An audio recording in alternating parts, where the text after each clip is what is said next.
ഇന്നത്തെ എപ്പിസോഡ് കണ്ടതിന് ശേഷം എനിക്ക് തോന്നിയ കുറച്ച് കാര്യങ്ങൾ നിങ്ങളുമായിട്ട് ഷെയർ ചെയ്യണമെന്ന് എനിക്ക് തോന്നി. അതുകൊണ്ടാണ് ഇങ്ങനെ ഒരു വീഡിയോ ചെയ്യുന്നത്.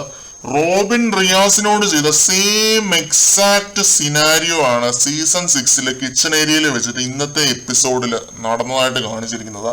ജാസ്മിൻ ഗ്യാസ് ഓഫ് ചെയ്തപ്പോ റസ്മിൻ ജാസ്മിനെ തള്ളി മാറ്റുന്നതിന്റെ ഭാഗമായിട്ട് അടിക്കുന്നു, അല്ലെങ്കിൽ കൈ കൊള്ളുന്നു, as you call it. Clear case of physical assault തന്നെയാണ് ഇത് ഫിസിക്കൽ അസോൾട്ട് തന്നെയാണ്. ഒരു വാർണിംഗ് കൊടുത്ത് വെറുതെ വിടേണ്ട ഒരു കേസ് അല്ല. കൺഫെഷൻ റൂമിൽ വെച്ച് ലൈറ്റ് ആയിട്ട് ബിഗ് ബോസ് റസ്മിന് വാർണിംഗ് കൊടുത്തപ്പോഴേ എനിക്ക് തോന്നി എപ്പിസോഡിൽ ഇത് ക്ലിയർ ആയിട്ട് കാണിക്കുമെന്ന്. റസ്മിനെ എത്ര കാലം ഇവർക്ക് സേവ് ചെയ്യാൻ പറ്റുമെന്ന് എനിക്കറിയില്ല. പവർ റൂമിൽ ഇട്ടിട്ട് എപ്പോഴേലും പ്രേക്ഷകരുടെ വിധി റസ്മിനെതിരായിട്ട് തന്നെ വരും. അല്ല, ഇവന്മാരുടെ വീക്ഷണ കോണകത്തിൽ കണ്ടില്ലേ റസ്മിൻ ജാസ്മിനെ തല്ലുന്നത്? ആ ഭാഗം പ്ലേ ബാക്ക് സ്പീഡ് കുറച്ചിട്ടിട്ട് കണ്ടപ്പോ ഇവന്മാരുടെ വീക്ഷണ കോണകത്തിൽ കാണാത്ത പലതും എനിക്ക് കാണാൻ സാധിച്ചു. ഫിസിക്കൽ അസോൾട്ട് എന്ന് പറഞ്ഞ റോബിനെ പുറത്താക്കിയതും ഇതുപോലെ തള്ളി മാറ്റിയത് കൊണ്ട് തന്നെയല്ലേ. ഇവിടെ ജാസ്മിന് പരാതി ഇല്ല എന്ന് പറഞ്ഞാലും അത് ഫിസിക്കൽ അസോൾട്ട് ആണെങ്കിൽ ഇതും ഫിസിക്കൽ അസോൾട്ട് തന്നെയാണ്.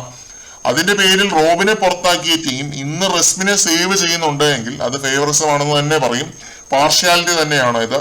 ആർക്കും എപ്പിസോഡ് എടുത്ത് നോക്കി സത്യാവസ്ഥ പരിശോധിക്കാം. സീസൺ 4 അതേ സീൻ തന്നെയാണ് ഇവിടെ ഉണ്ടായത്. പക്ഷെ റസ്മിൻ ഇത് ചെയ്തത് ഒരു പ്രൊവോക്കേഷനും ഇല്ലാതെ. റോബിൻ അന്ന് പ്രൊവോക്ഡ് ആയിരുന്നു.